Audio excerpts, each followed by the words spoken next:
personally find it confusing at times. Yeah, the story is quite straightforward. The crimes are ugly, and what happens seems obvious enough.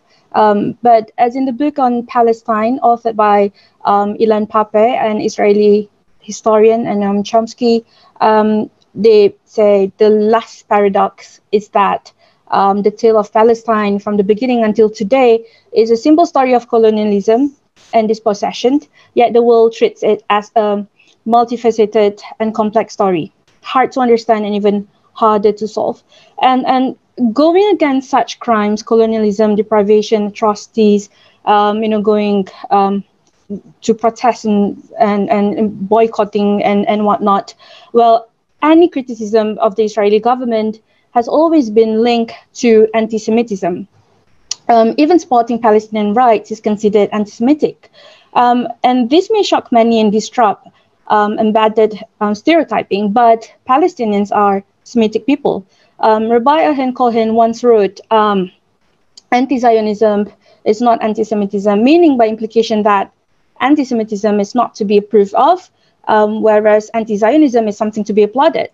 Dr. Molyneux, can you elaborate why and explain further about this? Thank you. Assalamu alaikum. And first of all, let me say thank you so much for inviting me. Thank you, Dr.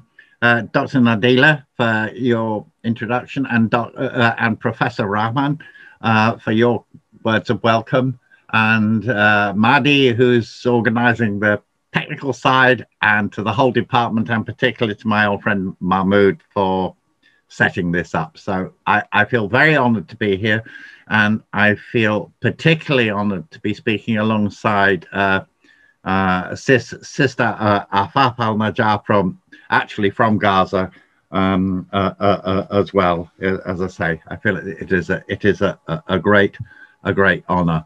And what I have to say, I think, follows directly on both from the question that you raised, Nadia, and also from the closing remarks of Sister Afaf.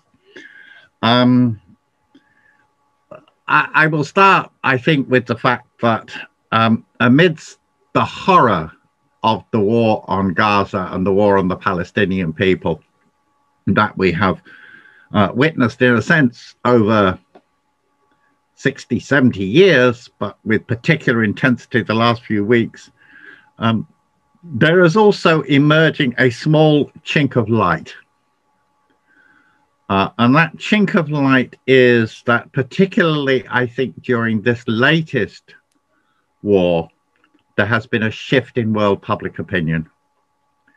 I don't want to exaggerate it, but you can definitely sense that in terms of the social media war that Sister Afaf referred to, and in terms of the demonstrations and reactions of people on the ground, we see a growing awareness of the reality of the situation of the Palestinian people and their oppression, and the reality of what Zionist apartheid Israel stands for and does.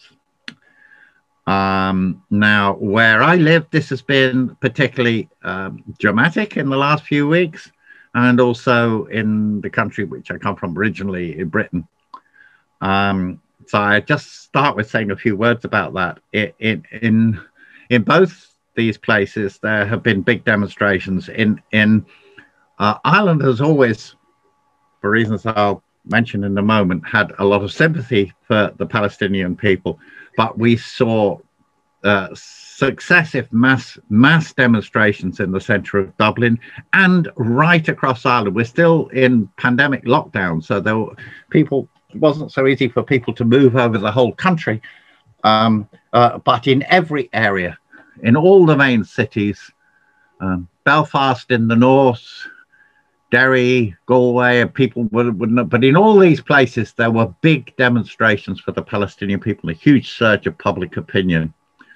In London, approximately 200,000 people demonstrated in solidarity with for freedom for Palestine, which shamefully, extraordinarily, was not reported by the BBC, which shows you, in some ways, the power of what I'm mainly going to address, the question of the idea that anti-Zionism is anti-Semitism. So they didn't even report this demonstration, but that demonstration was massive and was accompanied by other demonstrations across the UK. So this is an important shift, and it had consequences in terms of Irish politics as well. You referred to this earlier, and just need to clarify this. First of all, it is correct that the Irish Parliament passed a resolution which recognized for the first time what they called the de facto annexations of Palestinian land. And the Irish government issued a statement that was mildly critical of Israel for the first time. And it's the first EU country to have done this. And this is testimony to the strong sympathy and solidarity with Palestine that exists in Ireland. So they're under huge pressure. So that is very good. There was, however, this was qualified, and we have to be clear on this. The Irish government is not yet anything like an ally of the Palestinian people. This was qualified immediately by the notion that Israel was defending itself and, you know, maybe disproportionately, but was still defending itself and so on, which is, in my opinion, completely wrong. There was also a bill, a motion put in the Irish Parliament by a group called People Before Profit. I'm proud to be a member of that group, and by TDs who I know personally, put a motion to expel the Israeli ambassador, but that motion was defeated. What was significant here was that it was defeated by about 88 votes to 46 votes, but it got a significant vote.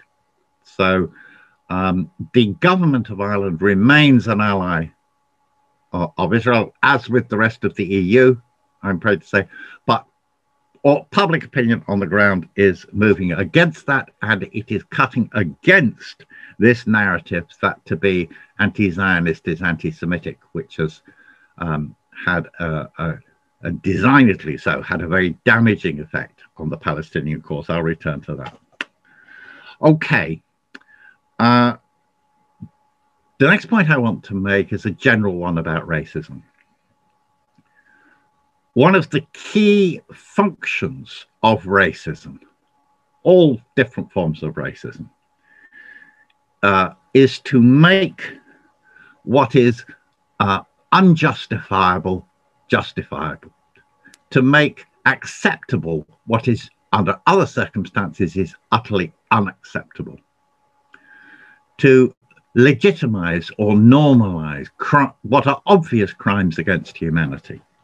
You can see this if you go back to the roots of racism against people of the global south, against people of color, which goes back to the slave trade of the 16th, 17th century, the transatlantic slave trade.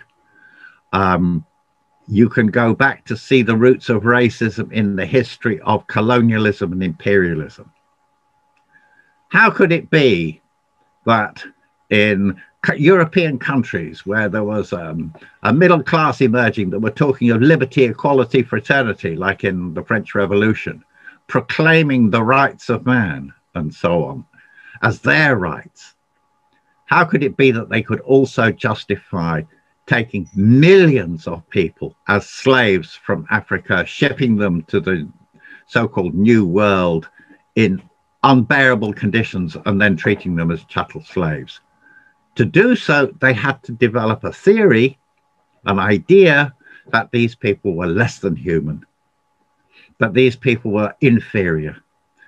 How could you justify the idea that a tiny little country in northwestern Europe like Britain should rule the whole Indian subcontinent? To justify this, or indeed parts of Africa from the Mediterranean, from Cairo to the Cape of Good Hope at the tip of South Africa. How could you justify this?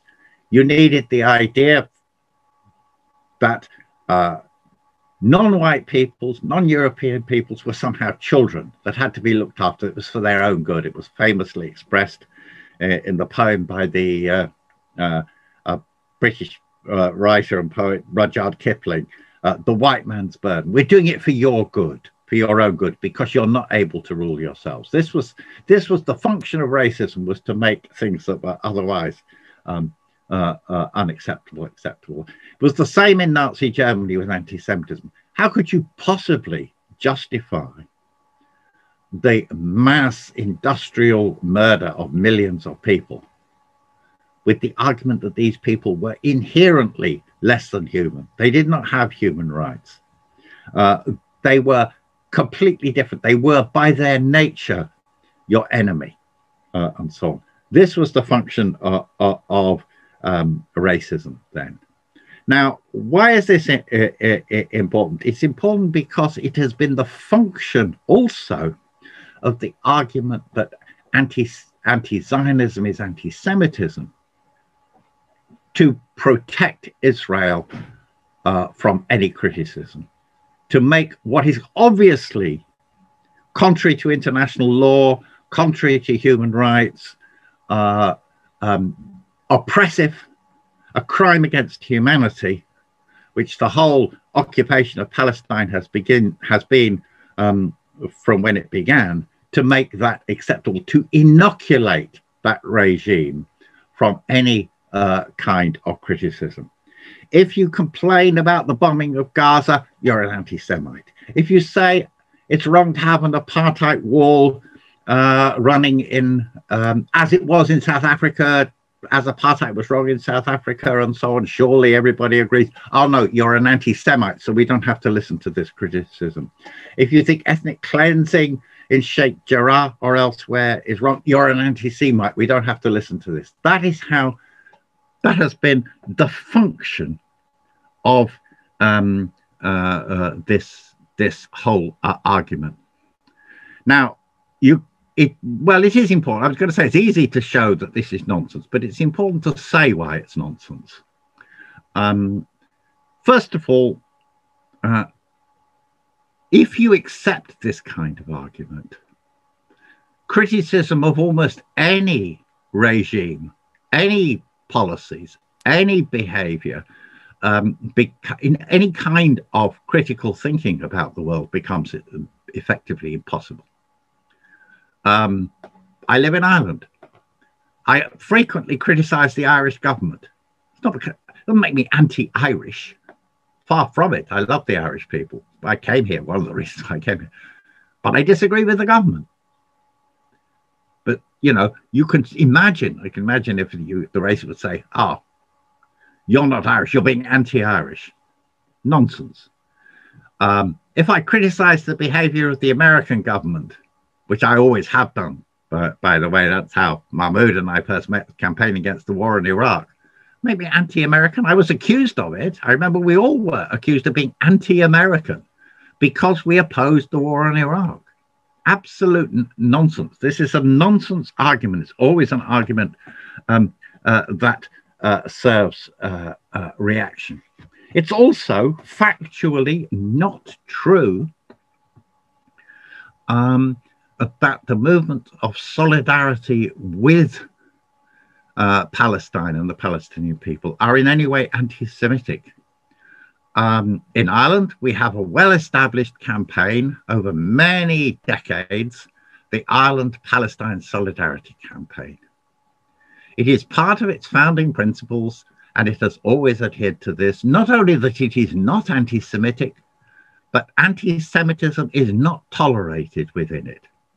Anybody who put forward anti-Semitic views within the Ireland-Palestine Solidarity Campaign would immediately find themselves expelled or excluded from the campaign. They don't tolerate it. It would be the same with the Palestine Solidarity Campaign in Britain and so on. So it is not true that solidarity is based on anti-Semitism. And it is also the case that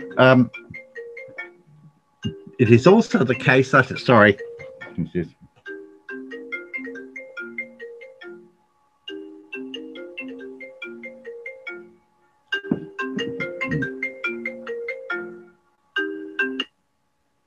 I do apologize. I'm getting a phone call that, sorry, I do apologize. I'm getting a phone call. We're trying to switch my phone off. Sorry, not good at doing these two things at once. Do apologize. So it is also, I was going to say, the case that there is a long tradition of Jewish anti-Zionists. Of course, the hardline Zionists just simply say that these people are self-hating Jews. But to be honest, this is absurd. Nadila mentioned the important work by Ilan Pappé, who I've had the privilege to hear speak on a number of occasions. The great Israeli Jewish historian, or Noam Chomsky, or many other people going back over decades of anti-Zionist Jews. And these are increasing in number. There are movements, Jewish Voices for Peace, Jews for Justice in Palestine, and so on. So it is quite false. Okay. But having said that, how false it is, we also have to recognize that it has, to some extent, been very effective. And it's important to understand why it has been effective. One reason that it was effective, of course, was because of it exploited and it took advantage of the sympathy with the Jewish people as a result of the Holocaust.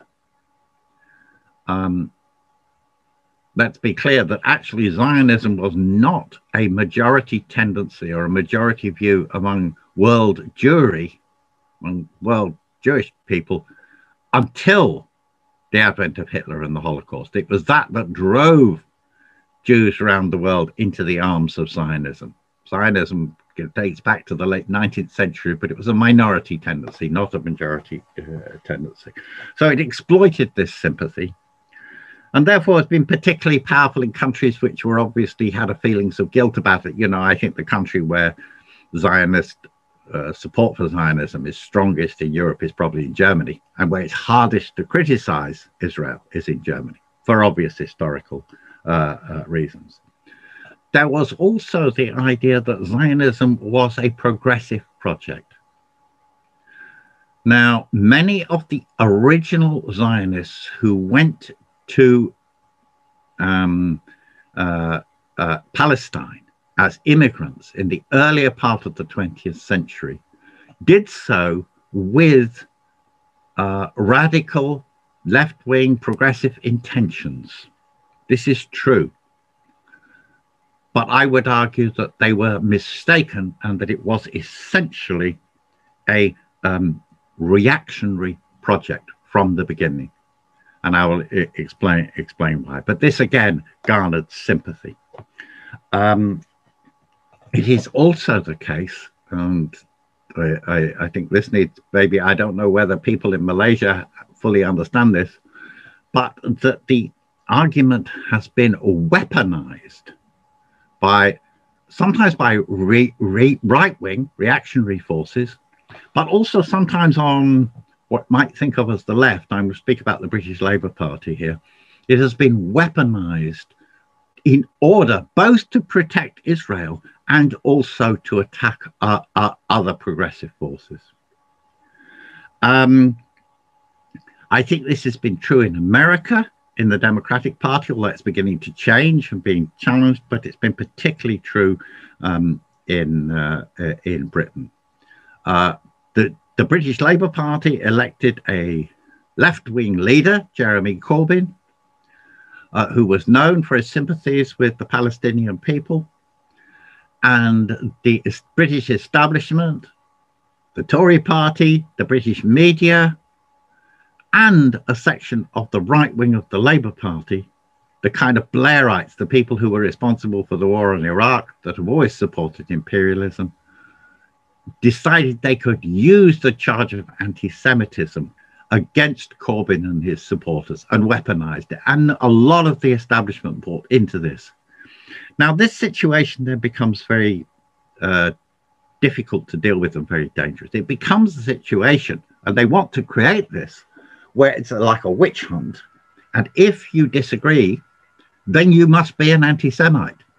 So anybody who defended Corbyn was an anti-Semite. This is completely absurd. Jeremy Corbyn had no history whatsoever of anti-Semitism. He had a long history of opposition to all racism, but it became a kind of consensus. The kind of consensus that means you don't report a demonstration of 200,000 people on the streets of London. Now, I just want to say in the face of that, it's very important how we respond to this. We should make no concession to it. It is necessary to speak out against it clearly, because if you make a concession to it, you just further strengthen the witch hunt. If you say, oh, no, I didn't mean it. I didn't really mean it. I apologize for what I said. I apologize if I gave any offense, and start retreating. The people who are using this to serve their own purposes, both to defend the state of Israel and for their own purposes, will simply take advantage of it and move forward. I would want to argue that far from anti-Zionism being anti-Semitic or racist, it's an inversion of the truth. That actually Zionism, whatever the people who founded it or set it up intended, whatever their intentions, was in fact, and I think Dr. Nadila said this, was in fact a colonial, settler, and deeply racist project.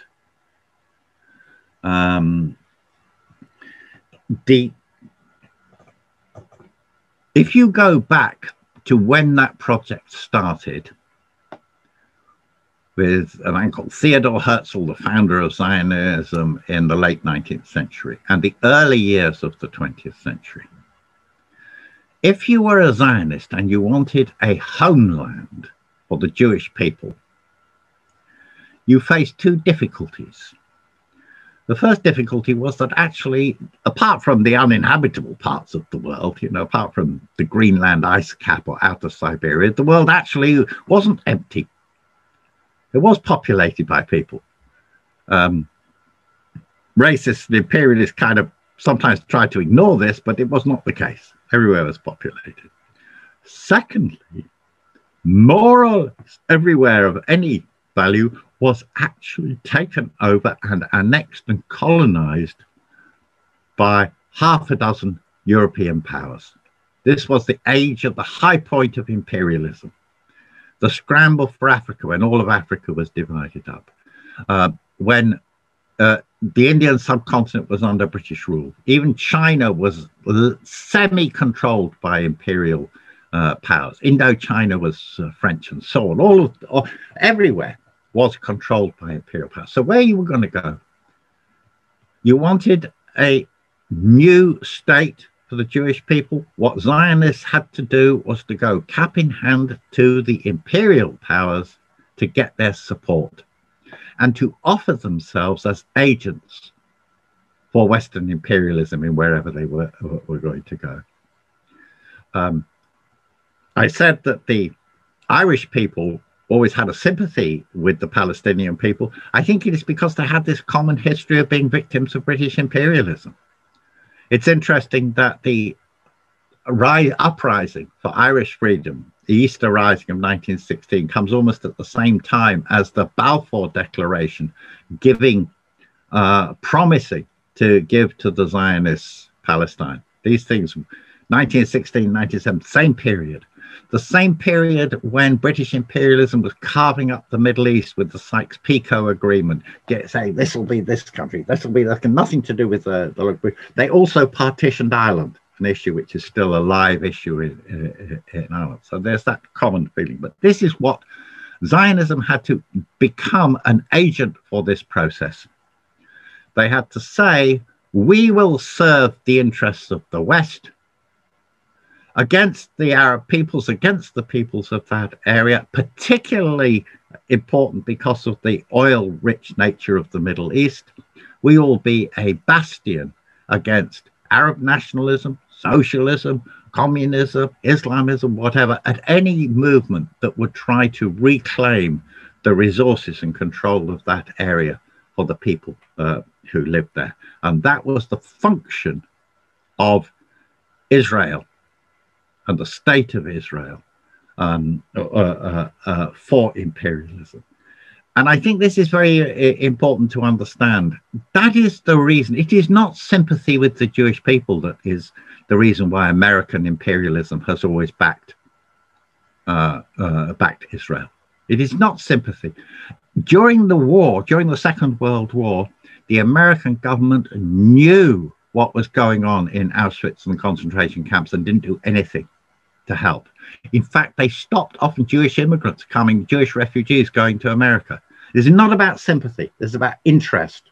This is about it is about they need what they see as a reliable ally, and that is why they have always underwritten what Israel does. Now,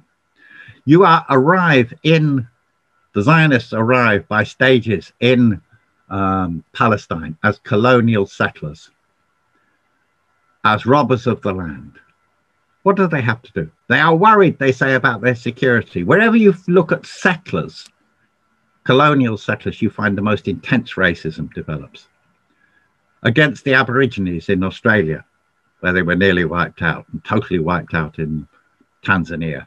On the American frontier, against the First Nations, the Native American peoples, you know, the only good Indian is a dead Indian, as they used to say.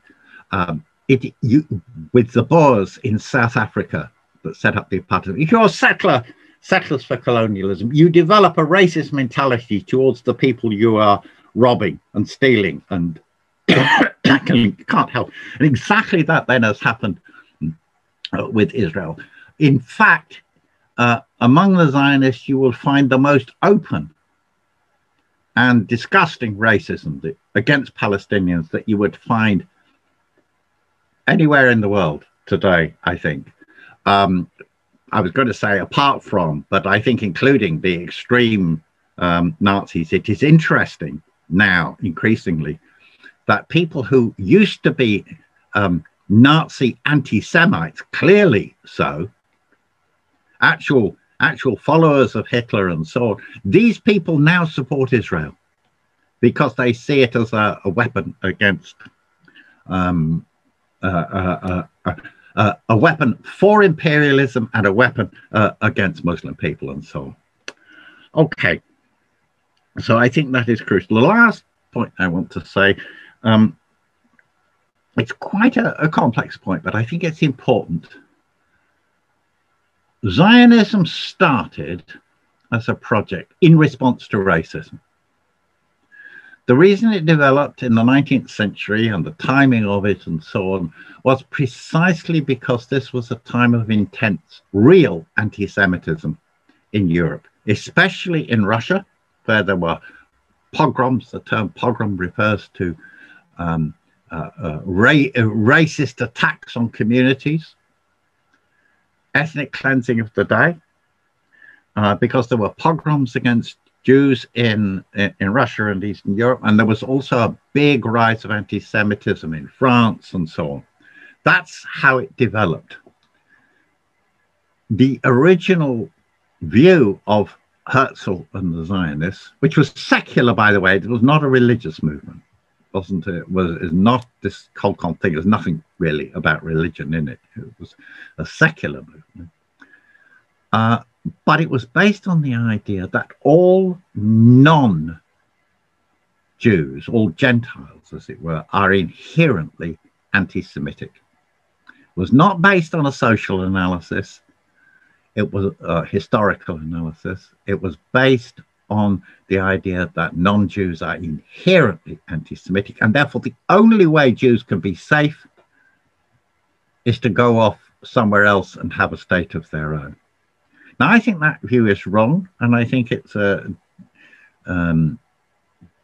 leads to the people who hold it becoming oppressors, because you see everybody as a potential enemy. You see how, therefore, if you're in Israel itself and you're a Zionist, Why do the Arabs hate us?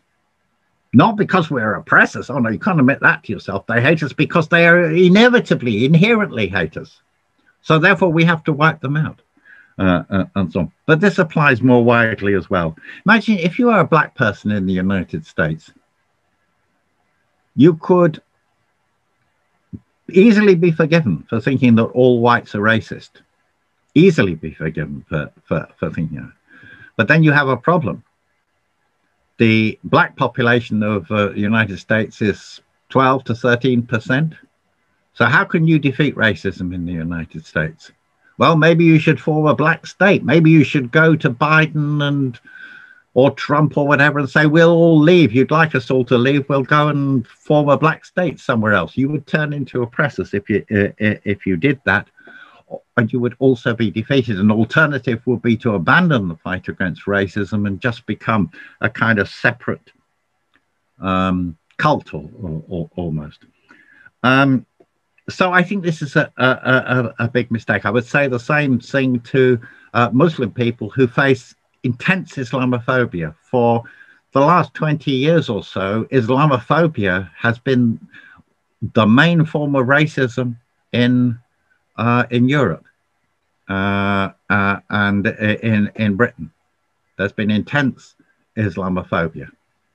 But it would be a mistake to think that all non-Islamic people, all non-Muslims are Islamophobic. Not so. So I would counterpose to this idea, anti-Zionism, the idea that what we need is international alliance and solidarity against racism and colonialism, right? And we are seeing this increasingly. We need to stand with each other against racism, for Black Lives Matter, against colonialism, for the Palestinian people. We need to counterpose to racism the principle of solidarity. And I think it is cause for great hope, in my view, that there is internationally a new generation of young people who increasingly talk to each other as we're talking to each other now, who talk to each other across the world and who are moving in this direction. I think we saw it with Black Lives Matter, both in the United States and the way it echoed around the world, and we have seen it in the last few weeks in defense of the Palestinian people. So my message is one of hope for the future, for the liberation of the people of Palestine, and for a new building of a new anti-racist alliance internationally to rid the world of this curse. Okay, thank you very much. Stop there.